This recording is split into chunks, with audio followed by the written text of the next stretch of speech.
I think now I've learned to be more patient with things. I think I'm also learned that, we place the limitations on ourselves as far as what we think we can't do. Because people will tell guys that are injured, especially me, because my amputations are so high, oh, you won't be able to walk, you won't be able to do this, you can't do that, you can't do this. And then we go out and do it. There's some people that buy into what they're told and they don't walk, they don't, do things. And there's some that will say, well, let me show you, I will do it.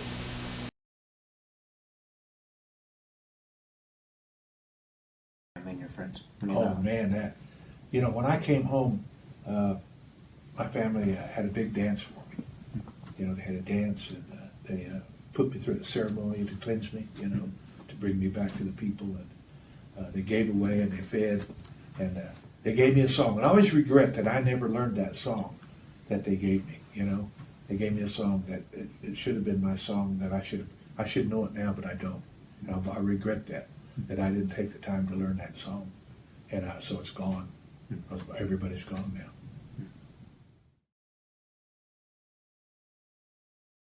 I never experienced any discrimination or any racism.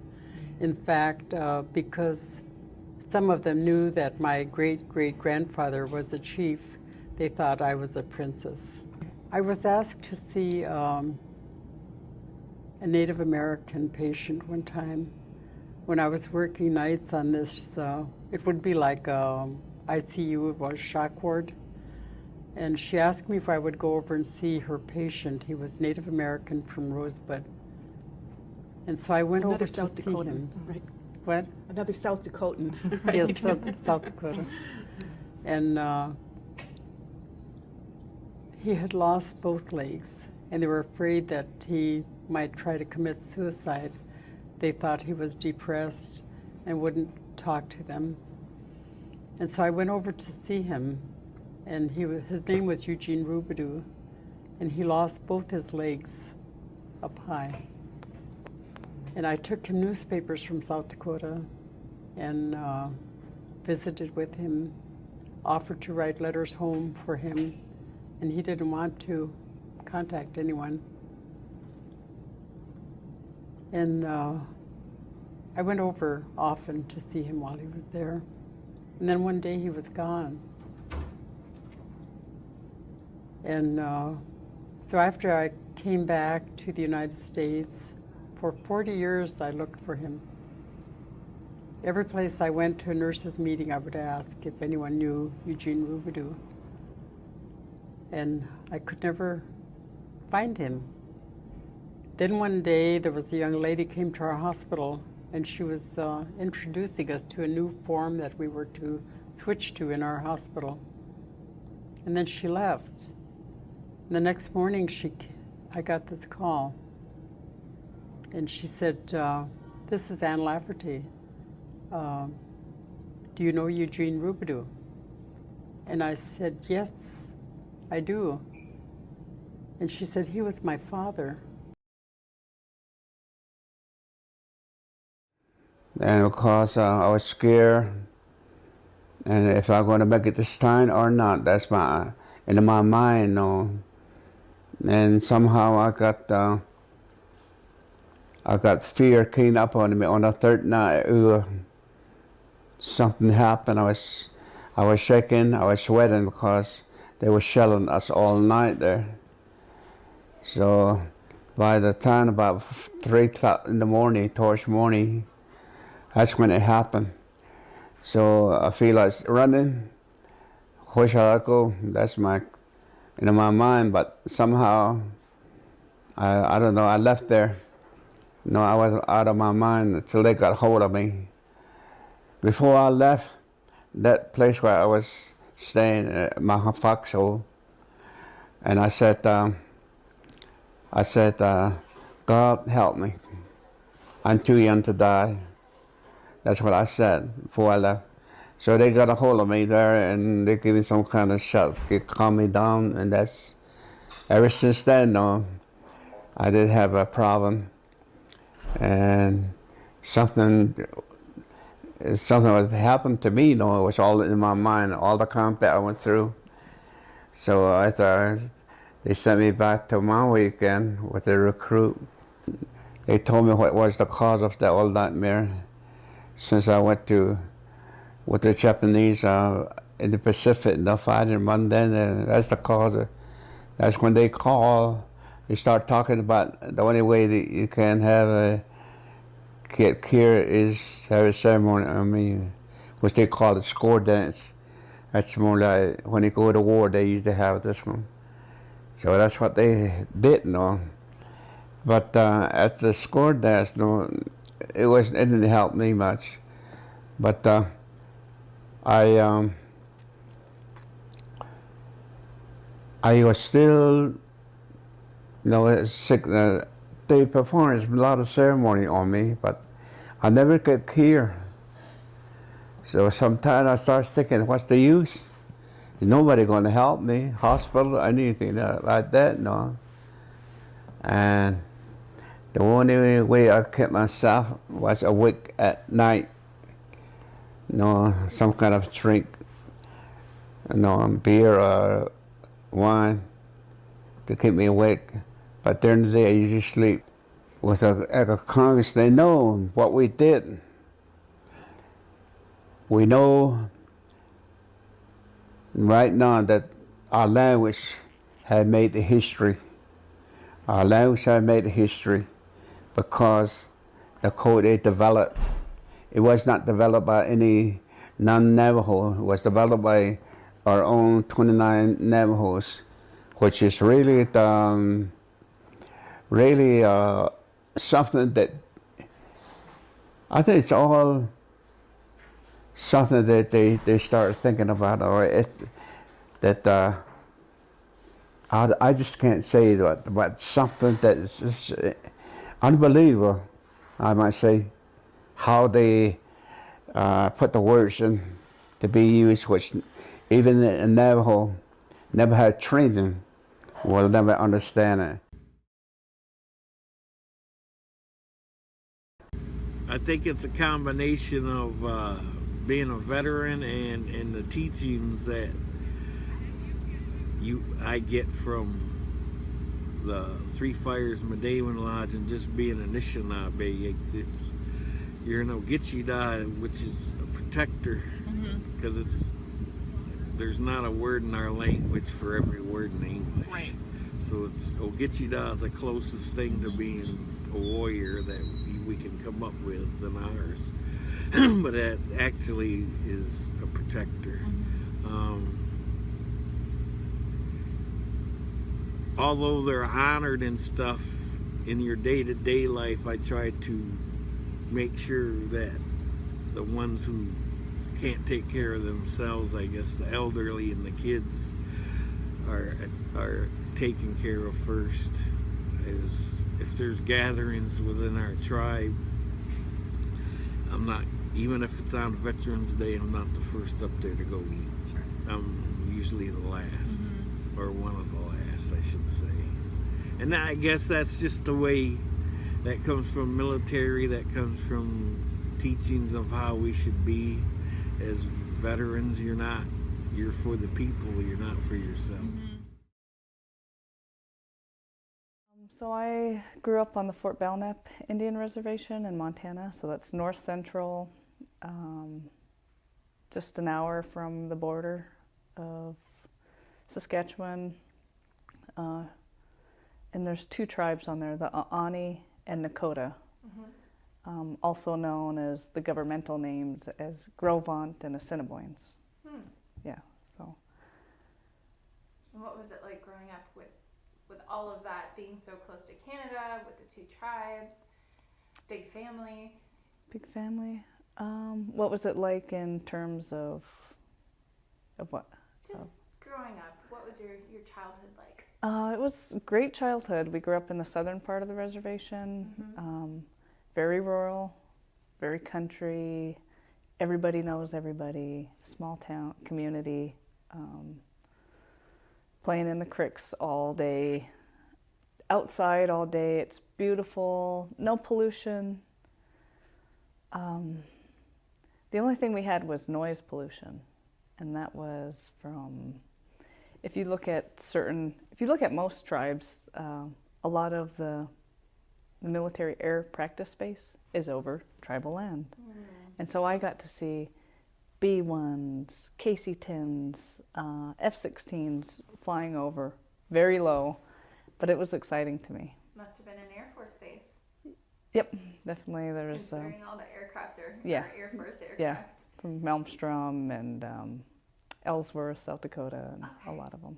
Okay, so is that what sparked some of your interest in the Air Force? Yeah, that was one. That was one, and the thing about Fort Belknap and also just Native Americans in general, we have a lot of people join the military. And of course there's many specific reasons why someone joins the military, but for us we think of it as like a warrior society. It's one of the greatest honors to join the warrior side. Even if it's the military, even if it's the U.S. military, then, you know, the U.S. government and cavalry wasn't, you know, those were our enemies, but we're U.S. citizens now. You know, this is our home, and we still serve. So a majority of men and women on the reservation have served in the military, and so I grew up around always honoring military members. So, and both my grandparents were in World War II, and I have aunts and uncles, Korea, Vietnam. Can you speak to some of those family members? Do you remember which branch of service they were in or any of their specific roles? Yep, on my dad's side, Henry Fox, he was in the U.S. Army during World War II, and he was actually in the 4th wave of boats on Normandy. And he made it all the way up to the Rhine River in Germany and got injured and came back, and he survived. And then on my mom's side, my grandpa Dave, he was in the Pacific. He was in the Army Air Corps, and he was in construction, building airstrips and roads. And those were my two big mentors of why I wanted to join. And then my Uncle Ed, who was in the Vietnam, he was a combat controller over there and survived. And I see him every year during our powwow, and we talk a little bit about it. He's pretty quiet about it, but told us not to speak our own language. And this is what won the war in the South Pacific. I think about those things. I think about all my people that were mistreated, sent to Fort Sumner, walk. Prisoners for almost 7 years over there. Turned them loose. They walked back. They burned all their crops, destroyed their homes, burned their homes and everything. That's one reason why I don't like Kit Carson and Andrew Jackson. I don't like those people. You go back and read the history about what they did to us. Andrew Jackson said, the only good Indian is a dead Indian. United States was built on the Indian graves. I think about those things. It hurts me to talk about, to think about. People ask me, what do you think about those things? I don't like it. I don't. But if it's time to do something for my country, if I was 60 years younger, I would have been back to Iraq. Somebody's got to defend the freedom. This is the reason why I went. I'm proud to say that I went and served my country. This is something I wanted to do. People don't speak the language. I said, let's start out at school. And I said, okay. I was chairman of the Algonquin Indian School, which had 45 students all over. And that's it. And I teach a language now. I'm chief of the Healing Spirits Clan from the VA. I teach the language. I teach the medicine drum at night, the language. I also teach the people of the Council of Oak the language which I started. So 2 separate language groups and a drum group. And when you say that you're teaching the language, it's the Wampanoag language? Yes. And it's... All right.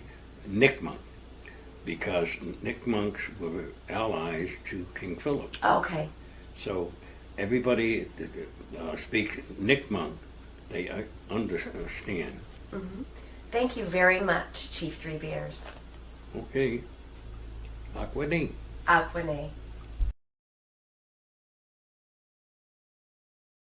The Montagnards really loved Indians. They would have worn war paint if they were allowed to, but they weren't allowed to do that. They were allowed to keep the red handkerchiefs. A lot of them wore red handkerchiefs just to identify as being more of Native American. It wasn't all red. Some of them were yellow. It was just a traditional thing that they started going out in the field and going into war that they identified with Native Americans. So as a Native American, how did that make you feel? It was something special. I really liked that. They really prized me because I was Native American. They they thought I was just God sent to them, that they had a real Indian there and within the camp that they could identify with. Did your relationship with your father change after you had both served? In the Yes, it military? did. My dad, for all the early years, wouldn't. He hardly ever spoke about the World War II experiences. He'd talk a little bit about being in North Africa and all that place, but he wouldn't get specific. But when I came back, we talked a lot.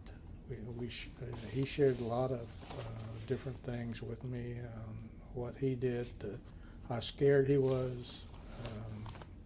I think he thought that we could relate because of my experience in Vietnam.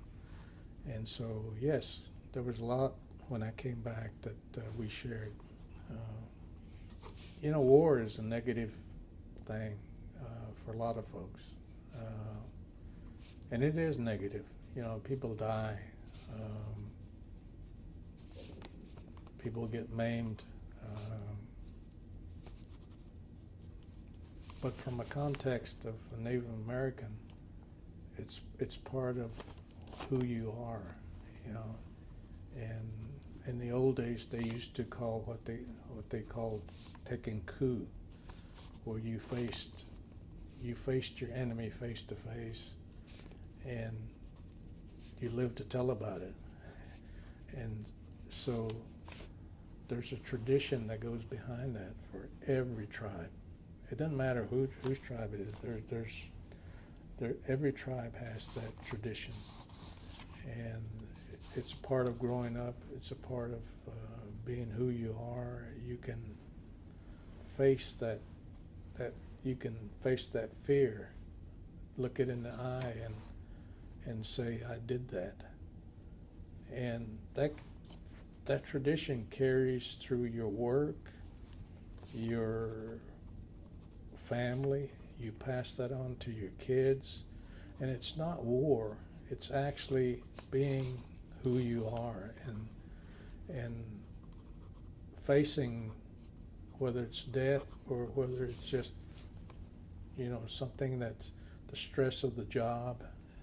you know, but standing there and actually facing it and doing the things that you need to do to be a person, not only a Native American, but as a person, and actually being the person that you were that you were meant to be. My warden was a history major out of West Point, and he found out that I was Seminole Indian, and this was early part of 1964, and he asked me if I would let him sign me up as a prisoner of war, because the Seminole Indian had not signed a peace treaty with the United States. Right. And I think he was trying to make history for himself. Sure. He said, I would, if you let me sign you up as a POW, I will have the last Seminole Indian in my prison. And I thought about it, and I said, no, this guy wants after, Right. you know, so I told him no. But I could have been a part of history, you know, but I wasn't an American citizen until 1964, and I was serving in the United States Army. Right. So it's just kind of a thing added to my military life, you know, that I don't mind telling people at all about it, you know.